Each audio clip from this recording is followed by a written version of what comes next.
안녕하세요. 오늘도 사연 살롱을 찾아주셔서 감사합니다. 저는 연년생 자녀를 둔 아이 엄마입니다. 최근 아이들과 함께 여행지에 놀러 갔다가 예상치 못한 질문을 받게 됐어요. 엄마, 왜 우리는 친할아버지, 친할머니가 없어? 하는 질문이었죠. 그 질문 때문에 저는 오래전 있었던 일을 다시 떠올릴 수밖에 없더라고요. 지금은 시간이 지나 기억이 흐려져서 아무렇지 않지만 사실은 마음속에 그 사건이 항상 남아 있었던 것 같아요. 어디 말할 데도 없고 속 편하게 털어놓을 수 없는 지극히 개인적인 가정사다 보니 늘 마음속에 담아둔 채로 살았던 것 같아요. 이제는 그 이야기를 좀 꺼내놓아야 속이 시원할 것 같아 이렇게 사연을 보내봅니다. 먼저 어릴 때 제 이야기를 하자면 감사하게도 경제적으로 부족함 없이 자랐어요. 친정아빠는 대기업 임원이셨고 엄마는 대학 교수셨거든요. 자녀가 화목한 가정에서 자라는 데는 물론 경제적 여유도 중요하지만 저희 집에서는 돈보다 더 중요한 가치가 있었어요. 돈이 많다고 부자가 아니야. 제대로 즐길 줄 아는 사람이 진짜 부자란다. 아빠는 늘 그렇게 말씀하셨고 엄마께서도 돈도 중요하지만 인품과 지식이 먼저야. 돈으로 사람을 평가하는 건 천박한 짓이야. 라고 가르치셨죠. 그런 부모님 밑에서 자랐기에 겉보기에 화려한 삶보다는 내실을 다지는 게 더 중요하다고 생각하며 살았어요. 결혼할 때도 마찬가지였어요. 상대방을 고르는데 경제적인 능력보다는 인품을 봤죠. 시댁도 마찬가지였고요. 하지만 세상에는 어떤 순간이 오면 속내를 감출 수 없는 사람들이 있더라고요. 돈이 사라지면 그 사람의 진짜 얼굴이 보인다는 말이 있잖아요. 그때는 그 말이 그렇게 무섭게 다가올 줄은 몰랐죠. 남편과는 부모님 지인분의 주선으로 만든 선자리에서 만나게 됐어요. 사실 선자리라는 게 그렇게 자연스러운 만남은 아니잖아요. 그래서 처음에는 극구 거절을 했어요. 엄마, 아빠, 연애는 내가 알아서 할게. 굳이 이렇게 하면 나 불편해서 아무것도 못한다니까? 아, 그래도 한 번만 만나봐, 글쎄. 너 윤숙이 이모 알지? 그 이모가 그렇게 그 집 괜찮다고 너 소개시켜주고 싶다잖아. 어른들이 소개시켜주면 더 부담스러운데. 정 아니면 그냥 식사만 하고 오면 되지. 뭘 그렇게 무겁게 생각할 거 있니? 혹시나 네 맘에 들면 만나보면 좋잖아. 알겠어요. 대신 이번이 마지막이에요. 친정 엄마의 닭달로 나간 자리에서 멀끔한 차림으로 앉아있는 남편을 보는데 상상했던 것보다 훨씬 인상이 괜찮아 보이더라고요. 그런 자리는 처음이라 어색해서 많이 뻣뻣하게 굴었는데 남편은 친절한 얼굴로 분위기를 잘 리드해 줬어요. 오늘 너무 즐거웠어요. 다음에 만나보고 싶은데 그래도 될까요? 좋아요. 저도 덕분에 재미있었어요. 생각과는 달리 남편은 입담도 매너도 좋았고 이런 사람을 쉽게 만나진 못하겠다는 생각이 들었어요. 그래서 바로 연락처를 교환했고 몇 번 데이트를 하고 나서 바로 연인이 되었죠. 본격적으로 연애를 시작하고 나서 1년이 지나자 서로에 대해 웬만한 건 다 알게 되었어요. 알고 보니 남편의 아버지께서 제조업 공장을 운영하고 계셔서 꽤 부유하게 자란 편에 속했죠. 가끔 주고받는 가족 사진이나 본가에서 찍은 사진 등을 봐도 남편의 집안이 부유하다는 건 바로 보이더군요. 배경으로 보이는 가구, 인테리어 등이 돈이 없으면 할 수 없는 값비싸 보이는 것들이었거든요. 그걸 알고 나니 막상 좋기도 하면서 한편으로는 고민도 생겼어요. 저희 집도 경제적으로 어려움이 있는 건 아니지만 저희 부모님은 저를 검소하게 키우셨고 두 분께서도 검소하게 지내셨거든요. 하지만 남편과의 유대감이 깊어질수록 그런 부분에 대한 걱정은 흐려졌어요.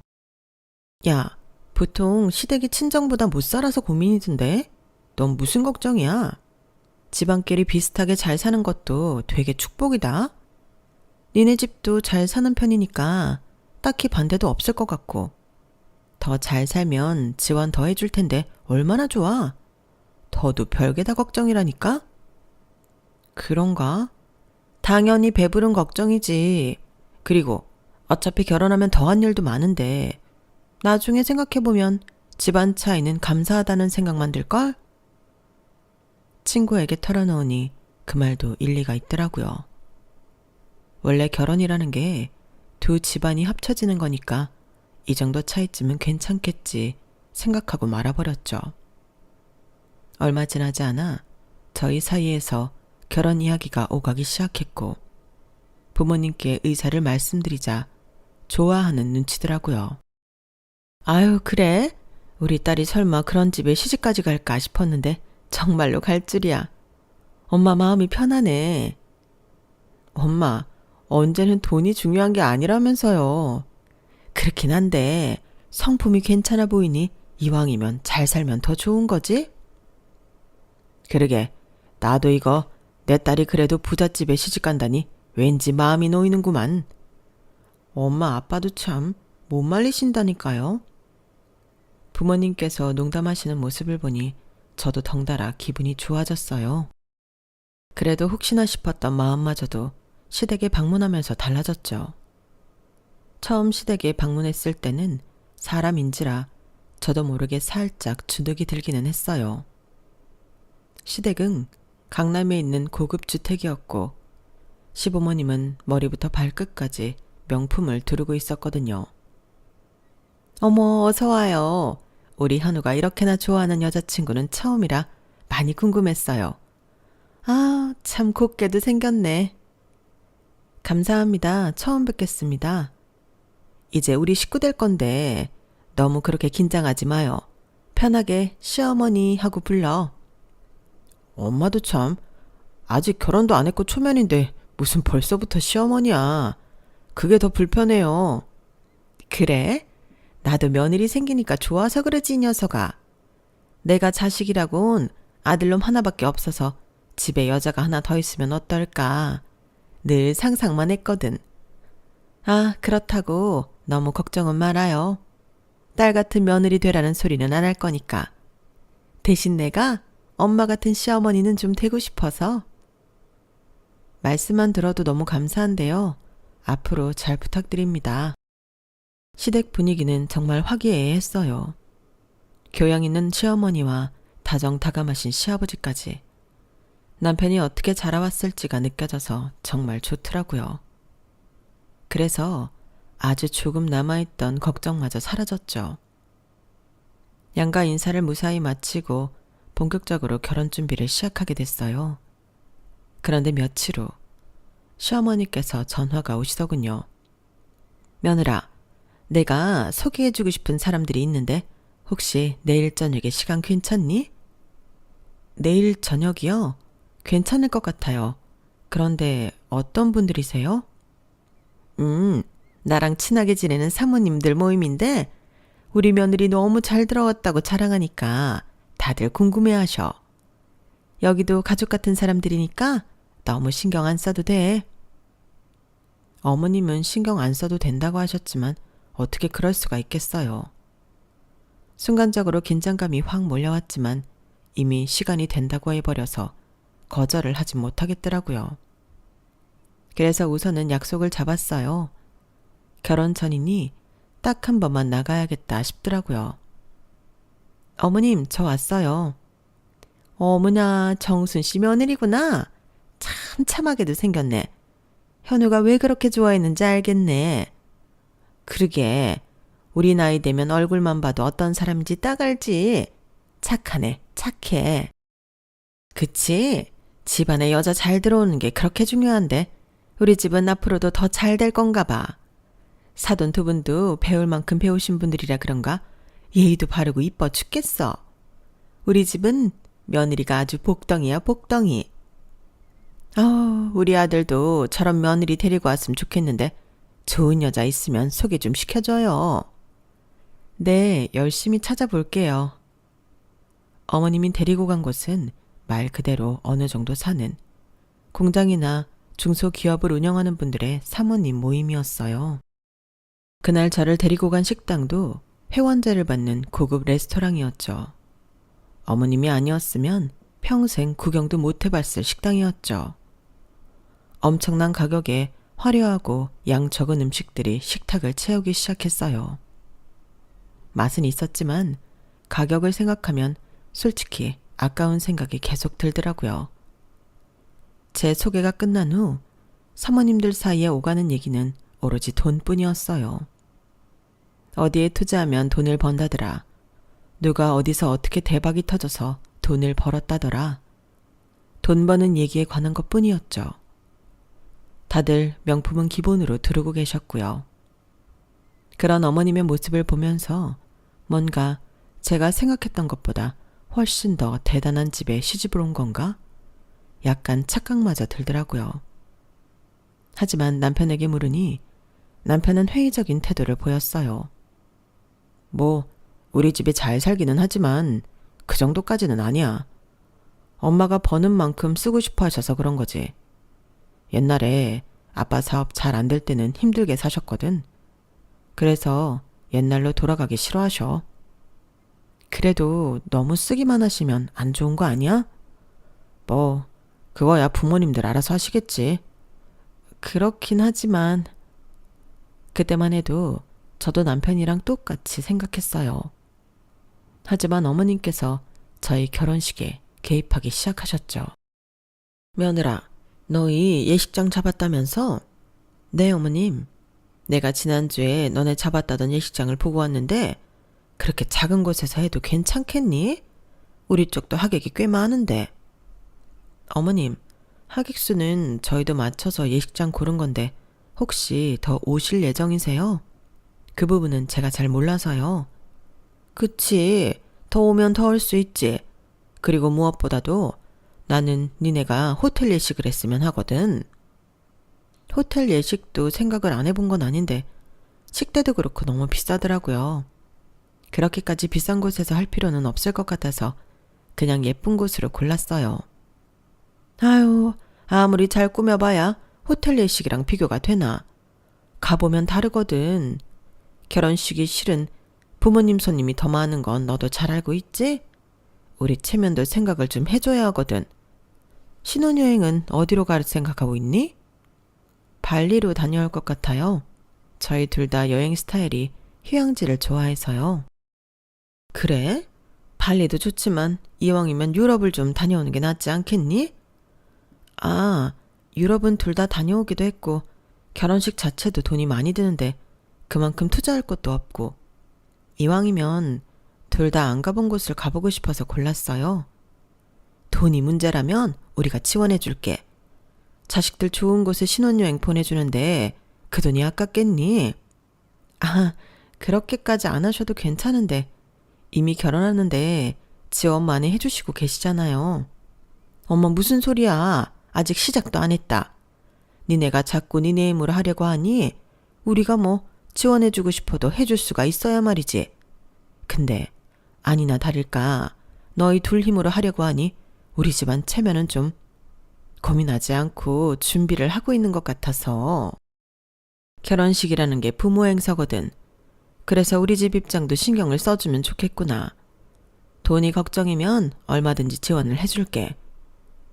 원래 저희 부부는 최대한 부모님께 손 벌리지 않고 결혼 준비를 하기로 계획했었지만 역시 뜻대로 되지 않더라고요.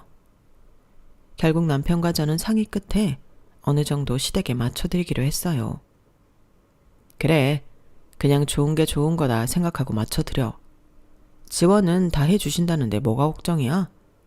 이왕 이렇게 된 거 한 번뿐인 결혼식 성대하게 해버려. 기대된다. 그래도 이게 다 나중에 빚으로 돌아올 것 같아서. 그게 아니더라도 마음의 빚으로 남아있을 것 같고. 네가 너무 착해서 그래. 원래 준다고 할 때 받아야 된다.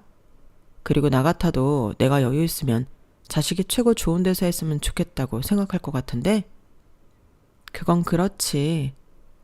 주변에 이야기해봐도 또 스스로 생각해도 나쁠 게 없는 제안이었지만 괜히 찜찜한 마음이 드는 건 어쩔 수 없더라고요. 우리 엄마가 원래 남들한테 보여지는 걸 중요시 생각해서 그래.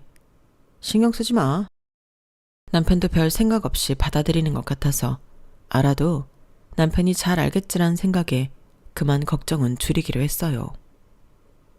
그렇게 생각지도 못하게 결혼식은 성대하게 열게 되었고 어머님의 닭달 아닌 닭달에 드레스마저 최고급, 신혼여행마저 최고급으로 하게 됐어요.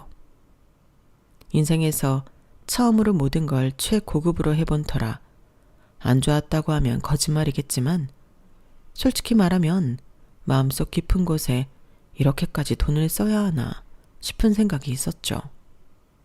하지만 주변에서도 부러워하고 부모님도 내심 만족하시는 것 같아 그러려니 받아들이게 됐어요. 그렇게 남부럽지 않을 화려한 신혼생활을 보내고 첫 애가 생겼을 때쯤 시부모님의 사업이 휘청거린다는 소식을 듣게 됐어요.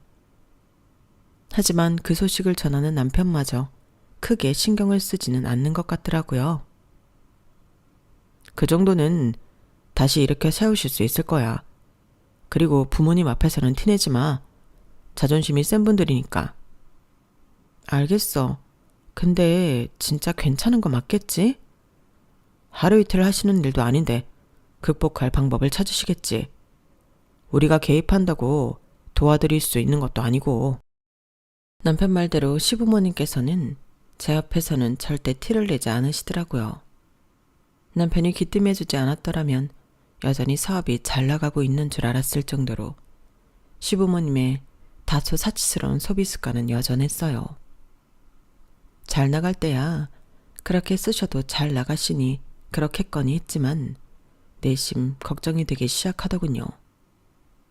그러던 어느 날 어머님께서 저와 단둘이 남게 되었을 때 넌지시 이런 말씀을 던지셨어요.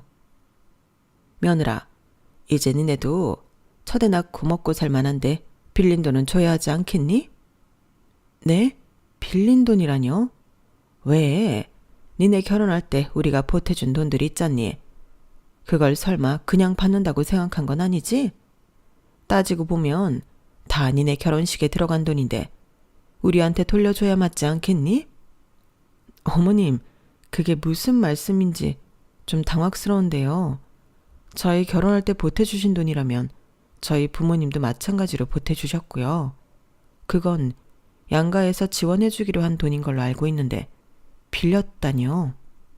아니, 그거 말고 니네가 결혼식이니 신혼여행이니 드레스니 전부 평범하게 맞춘다고 해서 우리가 품위 유지비로 빌려준 돈 있잖니. 그건 너희 친정 도움 없이 순수하게 우리 집에서만 보태준 돈이잖아. 설마 잊은 거 아니지? 잊기는요. 제가 그걸 어떻게 잊겠어요. 그런데 어머님, 그때 그 돈은 시댁 품위 유지비였던 걸로 기억하는데요. 저희는 결혼식을 애초에 그렇게 호화롭게 할 생각도 없었고 저희 힘 닿는 수준에서 진행하려고 했던 거 기억하시죠? 신혼여행도 유럽으로 갈 필요 없었고요. 뭐? 그럼 너는 그 돈이 당연한 돈이었다는 거니? 그래서 그 돈으로 호강한 게 누군데? 너 아니야? 주변에서 다들 부러운 눈으로 쳐다보고 인생에서 한 번뿐인 결혼식 최고로만 해서 가장 득본 게 누군데? 넌 필요도 없는데 우리가 돈 대줬으니 입 싹 닫겠다 이거야?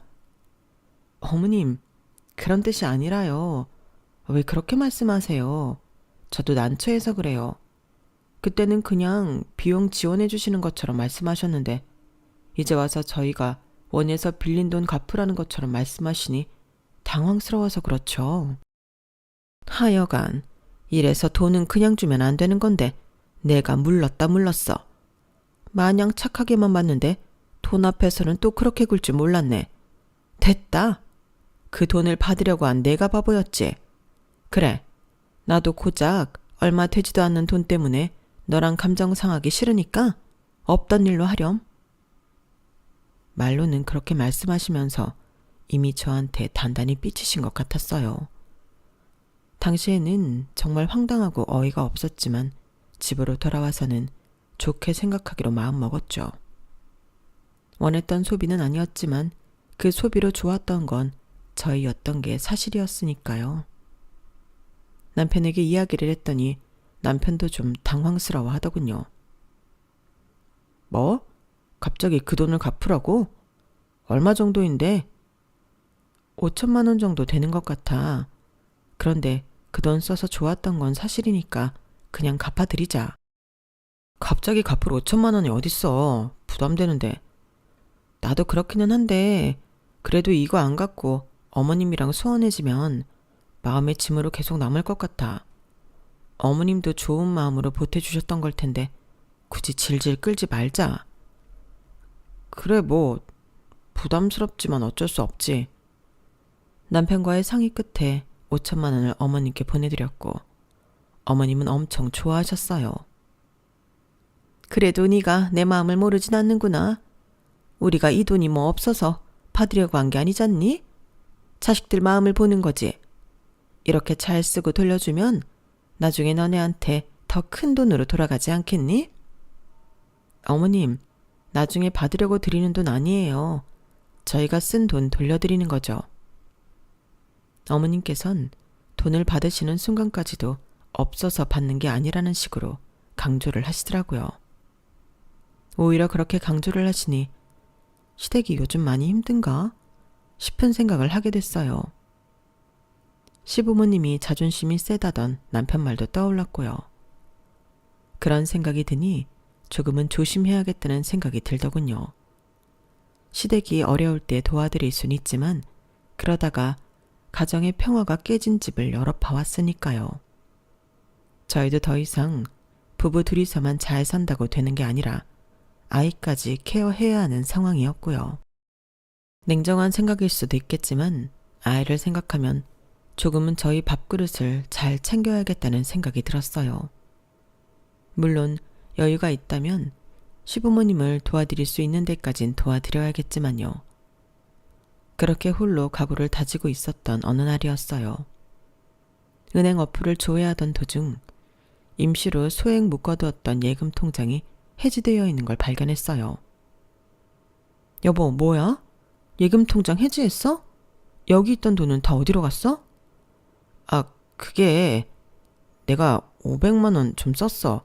나머지는 내 계좌로 다시 묶어뒀어. 500만 원을 갑자기 어디다 써? 그것도 나한테 한마디 말도 없이? 실은 어머니가 돈을 좀 빌려달라고 하는데 내가 돈이 있어야 말이지. 적금은 좀 그렇고 예금이 그나마 해지하기 부담이 덜 돼서 조금만 빌려드렸어. 아니 그런 일이 있으면 나한테 말을 했어야지. 왜 그런 중요한 일을 나한테 말도 없이 해? 당신한텐 죽어도 알리기 싫다는데 그럼 어떡해. 말했잖아. 엄마 자존심 세다고. 당신한테 말 안 하면 조금밖에 못 빌려드린다 하고 빌려드린 거야. 아니 왜 빌려가신 건데? 요즘 그렇게 어려우시대? 그것도 말씀이 없어. 그냥 금방 갚겠다고만 하고 빌려가셨어. 왜 빌리시는지는 알고 빌려드려야지. 당신도 참. 엄마가 빌려간다는데 어떻게 그래? 가족끼리 어려울 때 좀 도울 수도 있고 그런 거지. 누가 뭐래? 적어도 나한테는 말을 해달라는 거지. 나도 우리 자금 상황을 알고는 있어야 할 거 아니야. 금방 돌려주신다길래 말 안 한 거야. 갚으시면 다시 채워놓으려고 했는데 당신이 일찍 발견한 거고. 그래 알겠어. 다음부터는 이런 일 있으면 꼭 얘기해줘. 시댁에 모르는 척만 하면 되는 거잖아. 내가 모르고 있는 건 말이 안 돼. 알겠어. 내가 생각이 짧았던 것 같아. 미안해 여보. 약간의 말실은 끝에 남편은 본인의 잘못을 인정하고 빠르게 사과해줬어요. 그래서 다행히 싸움은 더 커지지 않고 마무리가 됐죠. 남편의 입장도 아예 이해가 안 되는 건 아니었기에 저도 그쯤에서 더 이상 뭐라고 하진 않았어요. 아무래도 어머님이 어렵다고 하시는데 외면하기도 어렵고 안 빌려드렸을 때 돌아올 비난을 견디기가 힘들기는 했을 테니까요. 하지만 남편에게 한 달 내로 갚겠다고 했던 어머님께서는 서너 달이 지나도 갚을 생각이 없어 보이셨어요. 남편이 물어봐도 곧 갚겠다. 돈 들어오면 갚을 테니까 좀 기다려봐라. 는 말씀만 하실 뿐이었죠. 여보, 미안해. 내가 면목이 없다. 아니야. 그래도 적게 빌려드렸으니까 큰 부담은 안 되네. 그 돈은 못 받는다고 생각하자. 대신 저번에도 말했지만 다음부터는 나한테 미리 말해줘야 해. 그렇게 말하니 남편이 무척 고마워하더라고요. 어머님께서 요구하신 결혼식 비용 때문에 5천만 원을 보내드린 직후라 저희 쪽도 넉넉한 상황은 아니었지만 저도 500만 원 때문에 시댁과 척지고 싶은 생각은 없었거든요. 5천만 원이야 우리가 쓴 돈이라 그렇다 치고 500 정도는 어려울 때 그냥 드릴 수도 있겠다 싶었죠. 그렇게 좋게 생각하며 넘겼는데 더 이상은 좋게 생각할 수 없는 일이 일어나고야 말았죠. 남편에게 긴 출장이 잡혀 아이들을 데리고 본가에서 며칠 지냈는데 친정아빠 통장 정리를 도와드리다가 이상한 걸 보고 만 거예요. 아빠, 이게 뭐예요? 아빠의 통장을 본 순간 제 눈을 의심했어요. 무려 3억이라는 고액의 숫자가 인출이 되어 있었던 거예요. 잘못 봤나 싶어 눈을 씻고 다시 숫자 0을 세어봤지만 개수는 마찬가지였어요. 그게 말이다. 사돈께서 급하게 돈을 좀 빌려달라고 하셔서. 네? 시부모님이요? 사업하는 데 필요한 자금인데 상황이 좀 급한 모양이더구나. 그래도 사돈인데 어떻게 외면할 수가 있겠니? 최대한 금방 돌려주시겠다고 하니 기다려보자. 세상에. 근데 시댁에서 많이 힘든 모양이구나. 너한테는 괜히 걱정 끼칠까 이야기 안 하려고 했는데 들킨 김에 한번 물어나 보자. 저도 잘 모르겠어요. 원체 그런 이야기를 안 하셔서. 그래도 아빠한테까지 연락하셨을 줄은 몰랐는데. 너무 걱정 마라. 아빠가 누구니? 아무리 사돈지간이라지만 돈 문제는 확실하게 해두는 게 서로 좋은 거 나도 안다. 네가 무슨 생각하는지 아는데 차용증도 써놨으니 못 받을 걱정은 안 해도 된다. 아무래도 남편이 빌려드린 500만 원도 못 받고 있으니 3억이라는 금액은 더욱 돌려받지 못할 것 같다는 생각에 불안할 수밖에 없었어요. 그런데 아빠께서 제 생각을 읽으셨는지 금고에서 차용증을 꺼내서 보여주시더군요. 내용을 확인해 보니 다행히 담보도 확실하게 걸려 있더라고요. 봤지? 사돈께서 살고 계신 집 일부도 담보로 설정해 주셨어. 그러니 안 갚을 일은 없을 거다.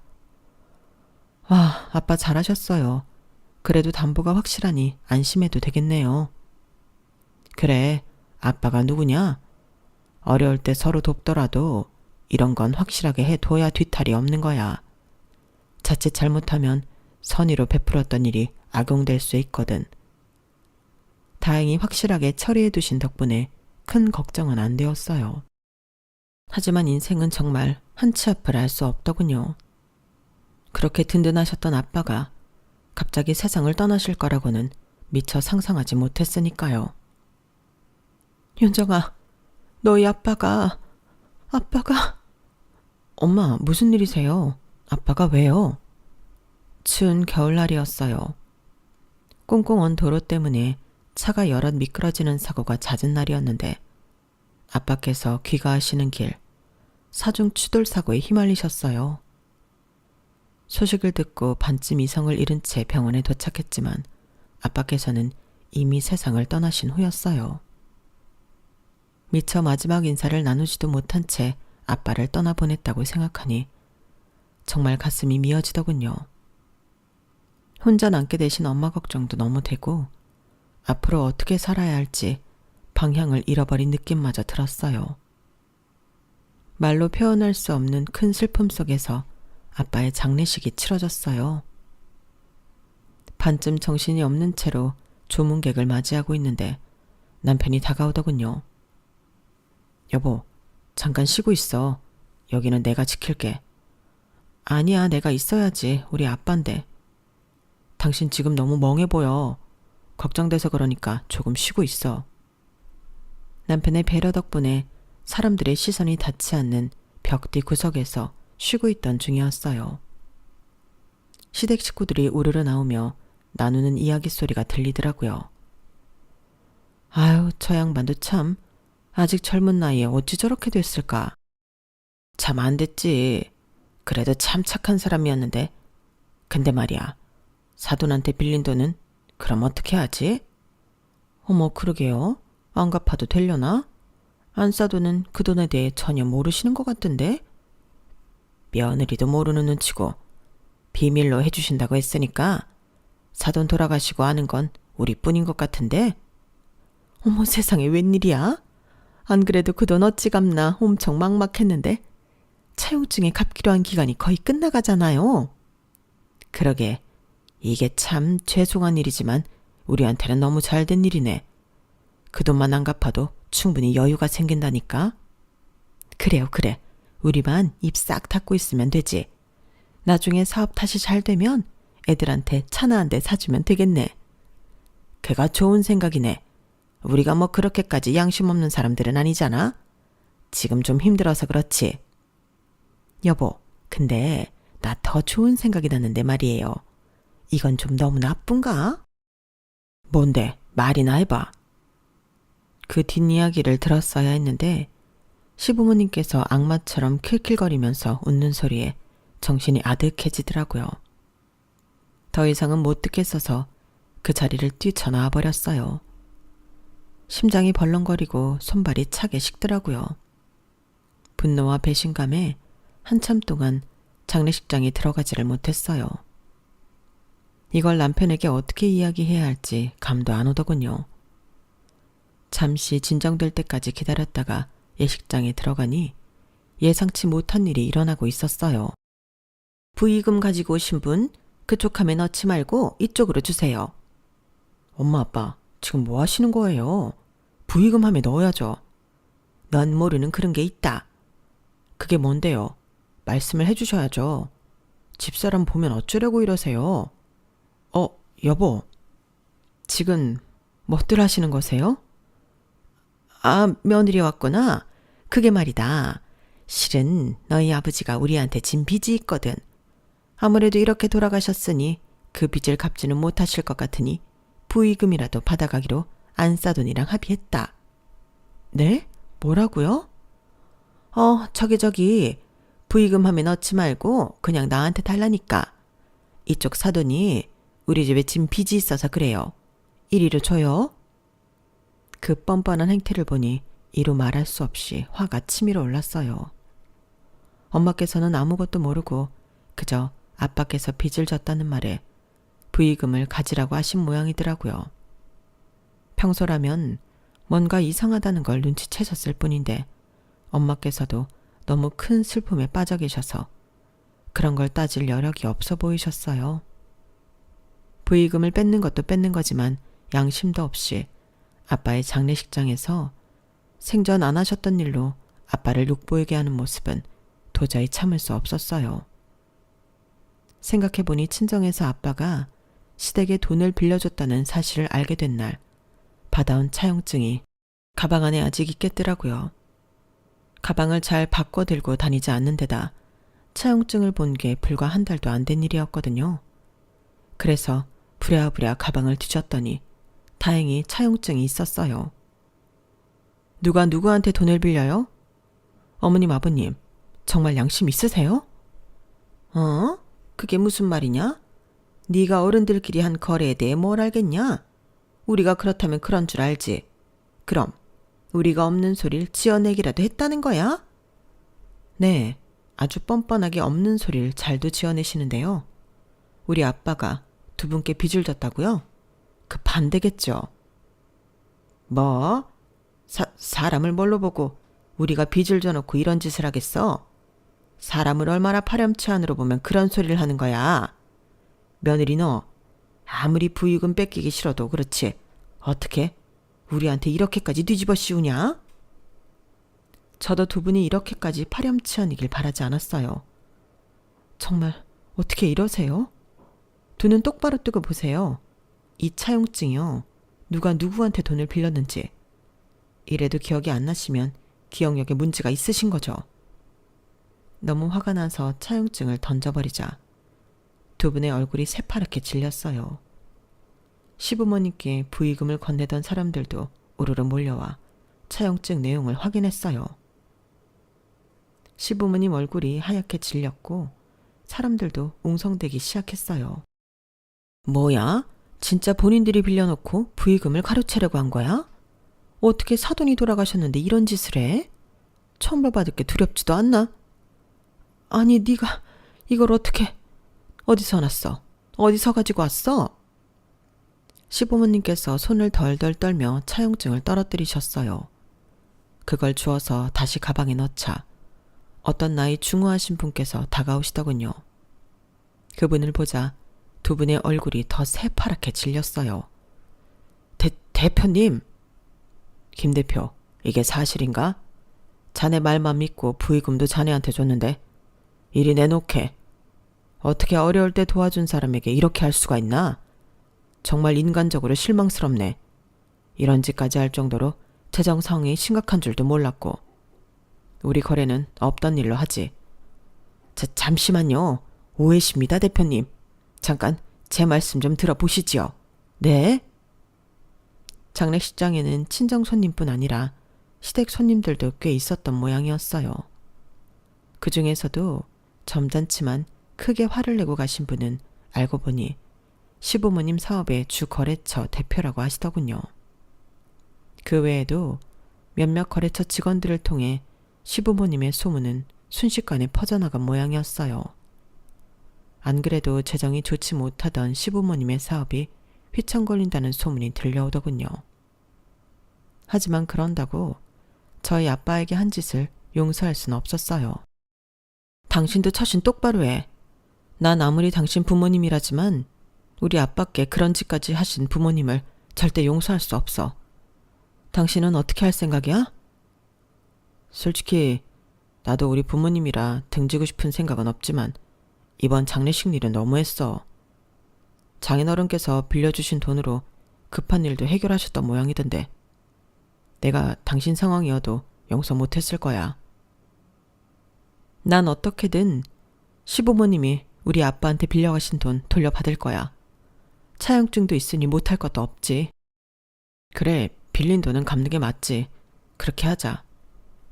남편이 마음 아파하는 걸 보며 저도 마음이 좋지만은 않았지만 그날 이후 시부모님에 대한 악몽을 꾸고 아빠께서 우는 모습이 꿈에 나올 정도였기에 끝까지 해결을 봐야겠다 싶었어요. 제가 마음고생을 하는 걸 내내 지켜본 남편도 동의를 했죠. 그래서 장례식이 정리되고 마음 추스르는 대로 법적인 절차에 들어갔어요. 변호사를 선임하고 담보권을 실행했어요. 시댁에서는 난리가 났죠. 아니, 우리가 사업 잘 풀리면 3억 정도는 금방 갚는다니까. 가족끼리 추하게 이게 뭐 하는 짓이니? 조금만 믿고 기다려주면 안 되겠니? 저희 아빠께서 이미 충분히 기다려주신 것 같은데요. 갚기로 한 약속 기한도 지났고요. 그래, 우리가 그날 일은 잘못했다. 근데 있잖니, 너도 살아보면 알겠지만 우리처럼 큰 돈 만지면서 일하는 사람들은 그렇게 돈 때문에 순간 눈 뒤집혀지는 일이 많아. 정말 미안하고 용서 못 받을 짓인 건 알지만 한 번만 이해해주면 안 되겠니? 전 그날 두 분 대화하시는 것까지 다 들었어요. 그래요. 눈 뒤집혀서 아빠 돌아가시니까 아빠 돈 안 갚아도 되는 거 아니냐고 좋아하신 것까진 이해해볼게요. 그런데 두 분은 선을 넘으셔도 너무 넘으셨어요. 저희 아빠 장례식에서 아빠를 욕보이시면서 부의금까지 가로채려고 하셨잖아요. 이 모든 걸 어떻게 제가 조금이라도 용서할 수 있겠어요? 용서해달라는 말을 어떻게 그렇게 뻔뻔하게 잘하세요? 그제서야 두 분께서는 꿀먹은 벙어리처럼 입을 다무시더군요. 법적 절차는 신속하게 진행되었고 시부모님이 살고 계시는 집에 근저당권을 설정해버린 탓에 집을 처분하지 않으면 안 되는 상황이 왔어요. 시댁에서는 장례식장 일로 업계의 소문이나 거래도 많이 끊겨 더 어려워진 상황이었고 근저당권 때문에 추가 대출도 힘든 모양이었어요. 결국 집을 내놨지만 한참 집값이 떨어지던 시기에 집을 내놔서 제값에 팔지도 못한 채로 저희에게 3억을 갖게 되셨어요. 하지만 그때까지만 해도 그렇게 큰 걱정은 없으셨을 거예요. 살고 계셨던 집이 워낙 비싼 값이었고 사업만 잘 됐으면 다시 일어설 기회는 얼마든지 있었겠죠. 하지만 문제는 업계에서 완전히 신뢰를 잃었다는 게 문제였어요. 얘야, 내가 참 면목이 없지만 돈 한 번만 더 빌려주면 안 되겠니?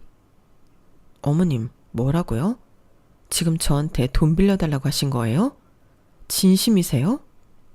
얘기를 좀 들어보렴. 예전에 내가 너도 데리고 갔던 사모님 모임 기억나지? 내가 거기서 어떤 펀드를 추천받았는데 그게 사기였지 뭐니. 지금처럼 힘든 시기에 돈을 날려도 너무 많이 날렸다. 이거 들키면 네 시아버지한테 나 정말 끝난다. 어? 사람 목숨 한번 살리는 셈 치고 도와주면 정말로 은혜 안 잊을게. 저희 아빠 돌아가셨을 때는 돈 안 갚아도 된다고 좋아하셨던 것 같은데 제가 어머님을 살려드려야 할 이유는 없는 것 같은데요. 그렇게 말하니 어머님께서도 할 말을 잃으시더군요. 어머님께서 날리신 돈과 거래가 끊긴 후 도저히 버틸 수 없으셨는지 두 분께서는 제게 3억을 갚으며 이사했던 집보다 더 작은 집으로 이사를 가게 되셨어요. 그렇게 떵떵거리며 사시던 분이 좁은 집에서 살며 기도 못 펴시는 모습을 보니 참 기분 묘하더군요. 얼마 못 가 시아버지의 사업은 망하셨고 두 분께서는 거의 빈털터리가 되셨어요.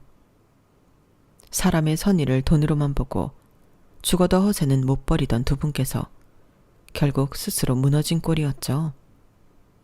두 분께서 말 그대로 모든 걸 잃으셨어요. 돈도 잃으셨지만 저희 부모님께서 늘 말씀하셨던 돈보다 중요한 것들을 전부 잃으셨죠. 돈이 아닌 신뢰와 사람을 잃었을 때 진짜 몰락이 시작된다는 걸 똑똑히 지켜보게 됐어요. 시댁의 몰락을 지켜보면서 저는 앞으로도 사람을 잃지 않는 삶을 살겠다는 다짐을 하게 됐어요.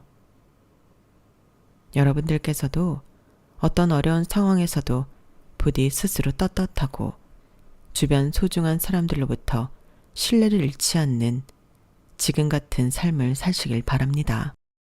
제 이야기는 여기까지예요. 들어주셔서 고맙습니다. 항상 행복하세요. 여러분, 사연 댓글에 응원과 현명한 조언 부탁드려요. 좋아요와 구독은 저에게 큰 힘이 됩니다. 오늘도 좋은 일 가득하세요.